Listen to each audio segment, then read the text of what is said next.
Pozdrav narode, dobrodošli na moj kanal. Za one koji ne znaju, ja sam Radoslav i u današnjem videoklipu vidjet ćete detalje iz rasadnika Topić gdje ću ja početi nešto da radim i to je kao neki rezervni posao koji tražimo, pošto od ratarstva nema ništa. Moguće da u ovoj oblasti poljoprivrede ima neke love, pa možda razmišljam da pređem na to i da napravim Neđi konkurenciju.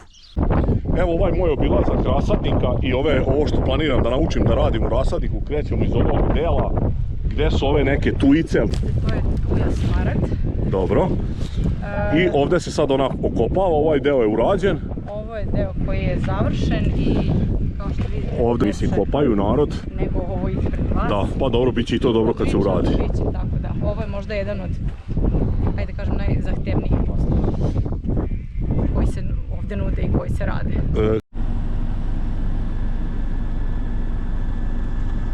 Znači sa nama je ovdje danas Aleksandra, ona je ovdje direktorica ovog rasadnika i ona će nas provesti kroz sve ove oblasti i sve biljke koje postoje u rasadniku i šta se sve radi, ukratko će objasniti. Ja ću tu nešto isprobati da radim, najvjerovatnije ću morati mašine da vozim pošto sam povredio nogu. Tako da Aleksandra, izvoli, ako možeš da nam ispričaš šta sve gajite u rasadniku i šta ćemo sve danas vidjeti. Zdravo svima. Da, proći ćemo jednu mini turu kroz rasadnik, pokazat ćemo šta radimo, čime se bavimo, pa pođite s nama. Nalazimo se na ovom nekom prvom punktu, kako bih rekao. Šta sad ovdje vidimo? Ovo nam je podmladak novogodišnje jelke. U pitanju su obične smrče, srebrne smrče i pančićeva morika i to nam se sprema za prodaju novogodišnjih jelki kada bude vreme. Tako da na drugom mjestu ćemo vidjeti starije biljke, pa ćete da vidite razlike. Da bi ovi moji pratioci i gledaoci bolje shvatili ovu našu priču, ja bih te zamolio da ispričaš, pošto mislim ja znam vašu porodicu, otkad znam za sebe, znao sam odlično tvoga dedu, pošto smo bili kolege ratari i stočari, pa me zanima ako možeš samo ukratko da ispričaš kako je uopšte se došlo do te ideje da se prekine, da se smanji, u stvari ne prekine sa ratarstvom i stočarstvom i da se pređe na ovu, ne znam ni kako ovo da nazovem, hortikulturu ili šta je već. Tako je, da. Pa to je sve došlo spontano, slučajno, ali verovatno u pravom trenutku, pošto od poljoprivrede već dugo godina nema apsolutno ništa. Sticajem okolnosti, moj otac je poznavao pejzažnog arhitektu, pokojnog Čikaca Komarova, koji je do kraja svog života bio član naše porodice, bukvalno. A ista saradnja i odnosi su se nastavili sa njegovim sinom Rašom Komarom, koga vam prilikom puno pozdravljam. Čikaca je ušao u posao sa mojim ocem 2002. godine, tad su osnovali rasadnik, pošto je moj otac imao mašine i površinu zemlje koja je bila prikladna u tom momentu za tu priču, a Čikaca imao veliko iskustvo i znanje iza sebe i tako su ušli u dogovor da tata da mašine i zemlju, a Čikaca sve ostalo što ide uz to. Know-how. Totalno, da. I uglavnom to kad se spoji ispadne ovo što je danas. Što ćemo vidjeti. To što ćete vidjeti. Da. Važi, odlično Aleksandra. Puno truda, rada, puno živaca, strpljenja i ljubavi u sve ovo, tako da dobar je rezultat. Znači sad se nalazimo na drugom delu, to jest na drugoj parceli, ovo je trava. Tako je, da, ovo nam je parcela za travnjak, travni busen. Bavimo se proizvodnjom travnog busena isto od 2002. godine od osnivanja rasadnika. Mnogi su već imali priliku da se uvere u kvalitet trave, tako da možete pogledati kako izgleda i kakav je sklop. Seme je DLF, dansko seme koje već godinama sejemo. Travnjak je za sportske terene, otporan je na gaženje, tako da kogod hoće da ima super kvalitetan travnjak u dvorištu, dobrodošli. Meni se ovo najviše sviđa, evo ja ću ovdje probati malo i da vozim ovaj vaš traktorčić koji seče travu i probat ću malo i kosačicu da vidim kako to meni ide. Ako možeš da ispričaš koje se tu sve operacije obavljaju da bi se došlo do ove trave, šta sve treba da se radi?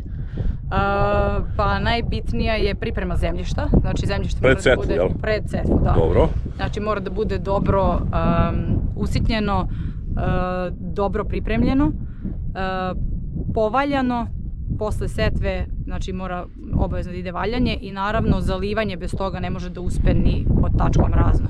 Kao što vidite, ovde su prskalice i ceo teren je prekriven sistemom za zalivanje, jer bez toga ništa ne bi ni opstalo. Sad, koliko ja znam ovde u vašem ovom rasadniku, u ovom delu gde se radi trava, tu stvar ima najmanje tog ručnog rada, kako da kažem. Tu se većina radi mašinski, je li tako? Da, tu je uglavnom mašinska priča, osim kada je u pitanju sečenje busena, to ćete videti već kako izgleda. Dvojica se najčešće smenjuju, pošto pakujemo palete 25 kvadrata, jedan kad natovari paletu pravi pauzu, nastavlja drugi, tako da ima i neki mali odmor između. To je u principu najteži fizički rad koji bi mogao da se radi ovde u rasadniku. Dobro, da, to ćemo sad prikazati kako izgleda sečenje i utovar i nošenje paleta sa travom, tako da ovo izgleda mi onako najjednostavnije i za mene najinteresantnije.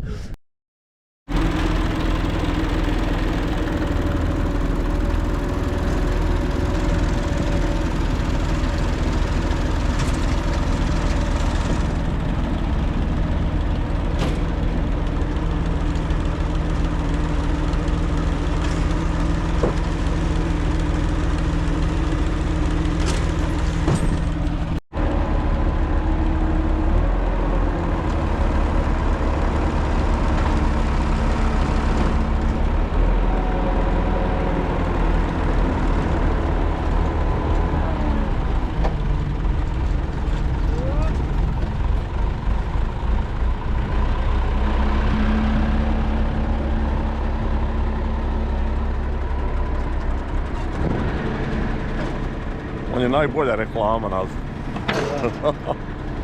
Jao, je rasadnik Topić.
Evo vidite kako to izgleda sad pripremljena trava koju će natovariti u drugi kamion i koja će biti postavljena tamo već gdje treba da se zasnuje novi travnjak.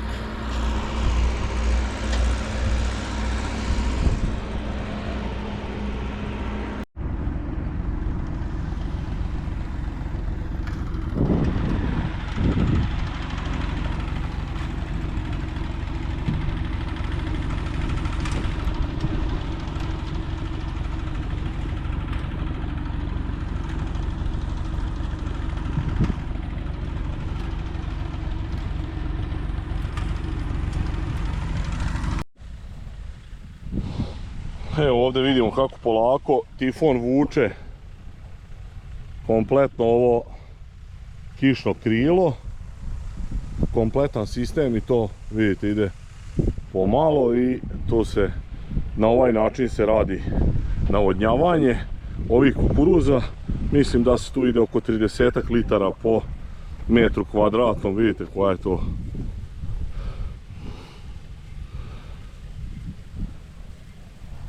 to količina vode.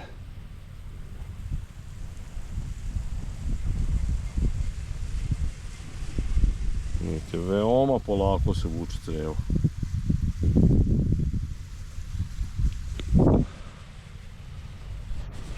Vidjeli ste gore kišno krilo, sada ovdje dole je Tifon koji vidite polako mota ono što sam vam pokazivao, crevo vuče prema dole i tako se navodnjava ova njiva. Rekao sam vam, ovo je kukuruz koji je posejan na mesto gdje je bila trava koja je isečena i sklonjena. To je prolećno oranje i kukuruz će ovaj imati vode, tako da bi trebalo da stigne ovaj usev normalan, koji je posejan normalno roku. Jel gas? Aha. Ovo je super, evo. Vidiš. Kaže sad ide 29. I koliko ideš litara? 30 litara. 30 litara. Dobro, to je ono kao što sam rekao, obično se ide 30 litara po metru kvadratnom, to se računa kao neko normalno navodnjavanje. Samo država brzinu kretanja. Dobro, odlično. Se nalazimo u delu gdje su veće ove novogodišnje jelke koje smo imali prethodno prilike da vidimo.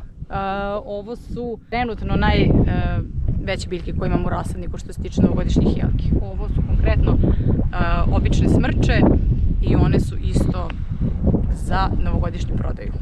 Dobro, sad ja imam još nekoliko pitanja, pošto mene to jako zanima, nemam veliko znanje vezano za ovo. Znači sad kad bi ja recimo kupio od vas 5 ovih jelki, da li vi meni njih možete i da posadite, presadite, kako da kažem, pošto su one velike i to nije zgodno ako se nepravilno zaseče taj koren i svašta. Ja znam da ćete vi dobro njih izvaditi, a da li ću ih ja, da li postoji mogućnost i to da se radi? Postoji mogućnost i presadnje i odvoženja. Jeste najbitnije kako se busen vadi kada su biljke te veličine. Jako je važno da busen bude srazmeran da bi moglo da se primi kako treba.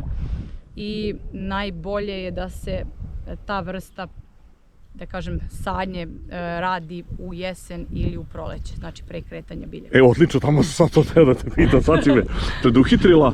Super, i samo još jedno pitanje, pošto mene zanima ovaj rad generalno u rasadniku, pa sad me zanima šta tu sve čovek ima da radi tokom godine u ovom delu rasadnika, znači u ovakvim velikim biljkama. Da li ima ovo košenje trave, da li šta se radi? Jeste, u ovom delu je uglavnom košenje, to koje je primarna stvar. Tu se ne kopa, to je već tvrdo, je li tako? Tu se ne kopa, biljke su starije, čak se ni ne navodnjava taj deo, znači tu je bitno samo da se održava, da bude uredno i da nema korova, koliko je moguće. Aleksandra, i dalje se nalazimo u ovom delu s ovim, kako bi ja rekao, većim biljkama. Ovdje su mi ovo jako interesantne, ima neke čudne ove jelke i ovo drveće, pa ako bi mogla da nam objasniš u šta gledamo i šta sve još ovdje imate za prodaju i to je šta proizvodite. Trenutno gledate u platan, iza njega se nalaze breze, imamo katalpe, sa ove strane su crvene šljive. Dobro, prići ćemo i njima. Da, potinje koje su posađene iz saksija tu pre nekoliko dana, zato su tako lošoj formi, ali bit će to sve bolje. Ovdje iza se nalazi još jedna vrsta koju sam zaboravila da pomenem, to je Abies concolor ili duigličava jela i ona isto... Ona je baš lepa. Da, interesantna je i ona se isto prodaje za novu godinu, to nam je, da kažem, neka glavna priča. Pored travnjaka koji je osnovna priča, u rasadniku su novogodišnje jelke, tu je ovo sve drugo je sporedno. Ima i lišćarskih vrsta kao što vidite ovdje, ima i u saksijama lišćara, vidjet ćete i to, ali u principu te 2-3 stvari su najvažnije u rasadniku, odnosno najviše se radi. Dobro, vidjeli smo ove, tu je, znači ima, i rekla, koliko si rekla da ima njih vrsta, ima ove neke uske, visoke, ali ima i ne... Ima ih više vrsta, ali da, najviše koje forsiramo ovdje su, tu je kolumna i smaragd, evo ovdje su, tu je koje možete vidjeti, tu je nekih 2-2,5 metra visine, do jedno 3,5-4 metra imamo za prodaju, tako da to je to. A jel se to prodaje samo tako veliko ili možda se kupi i manje one? Može da se kupi manje. Znači to ima u raznih veličina sadnice? Da, spram visina su i cene, znači od nekih metar pa naviše.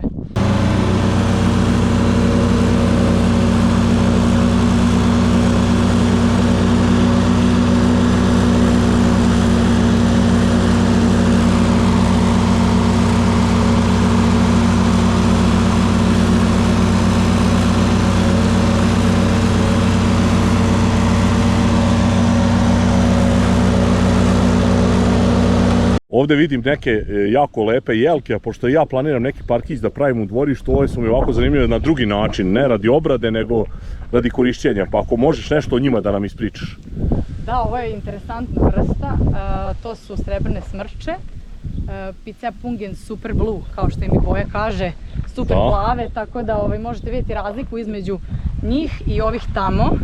Ovo pored su Jepančićeva omorika. Baš sam teo da pitam da li ima Da. omorika, Picea, Pančić. Ima je Picea omorika tu, tako da vidite koliko boje mogu da naprave. Da, ovo baš je interesantna ova razlika i kontrast. Evo ga, ovdje nam je Pančićeva omorika. To su najviše biljke te vrste u rasadniku trenutno. Sada se nalazimo u plasteniku gdje su smeštene srebrne smrče. Trebale su već da idu napolje, ali nismo stigli, tako da u nekom momentu će vjerojatno biti posađene u njivu isto za novogodišnju priču u jelki, tako da... I kad one počinju da se prodaju, je li one već u ovakvom stanju, znači to je ono što smo pričali, može i ova veličina? Sve što je u saksiji, da, može ta veličina, ali sve što je u saksiji može da se sadi cijele godine. Znači tu nije problem, jedino biljke koje treba da se vade iz zemlje su problematične i tu bi stvarno trebalo da se pazi vreme kada se to radi. Znači jesen, proleće, to je to. Kad se najlakše primi, Da. jasno.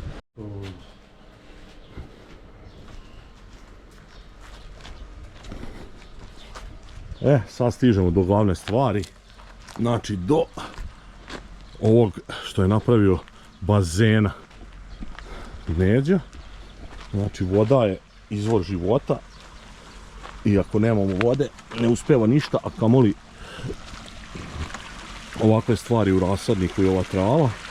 Evo vidite, ovdje je sad ovaj svaki bunar koji radi, što daje vodu, tu se dosipa, a ono što ste vidjeli sad tamo gore kako radi onaj tifon, znači on troši ovu vodu.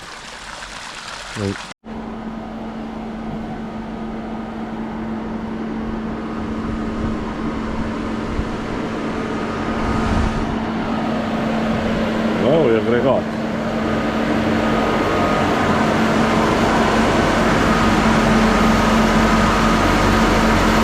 Pumpa koja sve ovo pogoni.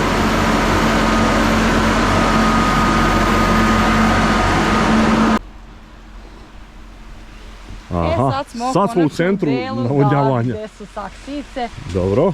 Ovdje je najveća priča posla plevljenje i kada dođe vreme presadnja u veće saksije. Znači kada su biljke male. Sad ćemo. Opala! Ovako i biljkama. Pa donekle i prija vidim, mogu ti reći da donekle prija. Vidimo samo ovaj deo koji nismo stigli da uradimo. Aha.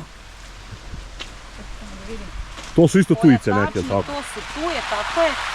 Evo sad recimo ova biljka bi trebala da ide u veću saksiju. Zato što je koren već prerastao, da, tako da to je jedna od sljedećih faza, tako da imamo... Znači to isto ima da se radi, znači prebacuje se iz manjih u veće saksije, tako, dobro. Pošto smo se mi već okupali, ali nema veze, dobro je vreme, pa nije strašno. Ovdje smo kod ginka. Dobro, znači to je ovo. Ovaj ovdje, da, je konkretno Blagon fascigiata, znači da je piramidalna forma ginka, a kao što znate ili ne, ako ne znate, naučit ćete, čaj od ginka vam je super za mozak. Za mozak? Tako je, da. Znači to u Srbiji trebalo dosta da se prodaje. Svako jutro umjesto kafe nešto za mozak. Potrudite se da uvedete ako niste. Dobro, ovaj deo je stvarno interesantan, ali ima još nešto što bih htjela da nam tu predstaviš? Još u principu ne, ovaj neki deo ovdje je aromatičnih biljaka, tu su lavanda, ruzmarin, smilje. Ovo ostalo je manje više sve ukrasne vrste, tako da ako želite da spremate dvorište, dođite da vidite šta imamo. Ovaj deo izgleda im isto jako zanimljiv. Šta je ovo što su postavljene ove kao tačke, ove nosači neki? Ove tačke koje se tu nalaze pomažu da drvo raste uspravno, znači stablo se vezuje za štap da se formira, da bude pravo. Tu su sad razne vrste samo moraš malo glasnije od motora ovo. Tu su razne vrste lišćara, skoro smo ih baš prebacili u veće saksije, tako da to je tu sređeno. Na ovoj strani se nalaze veći lišćari, možemo da vidimo koji su. To su katalpa, kesten, ginko, javor, sve je to preko 20 godina staro. 20 godina? Tako je, vidjet ćete i kolika je saksija i koliki je busen i oni mogu da se sade tokom cijele godine. Tako da ako neko nema vremena da čeka drvo da poraste, može da kupi gotovo drvo. Kupi gotovo, tako je. I sad, Aleksandra, stižemo do glavnog problema u svakom poslu i kod nas u ratarstvu i u govedarstvu, mlečnom i svuda, radna snaga. Pa me zanima kako ste vi to rešili i da li ste u potrazi za radnom snagom? Pa uvek smo u potrazi za radnom snagom. Ljudi koji rade kod nas rade 20 godina i više. To je sad sve kao porodica jedna. To je sve kao porodica, bukvalno. Poverenje je na nivou, ljudi rade svoj posao, ali nam trebaju mlađi ljudi.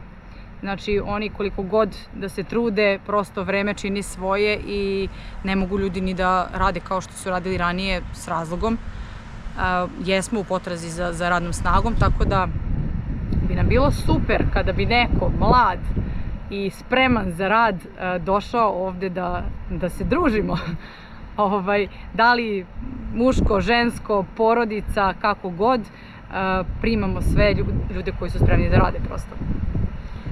I je li ima neki, hoćeš da kažeš neke uslove, nešto, ili to je posle, misliš da se to individualno dogovara? Individualno se dogovara, zato što postoji, mislim, svako može da dođe da proba, možda se nekome ne svidi pa kaže hvala lepo, doviđenja. Jasno, da, znači možda dođe neki probni rad, je li tako? Apsolutno, probni rad, možda se nama ne svidi pa prosto ne bude nekog dogovora, ali svako je slobodan da dođe da proba i da vidi o čemu se stvarno radi.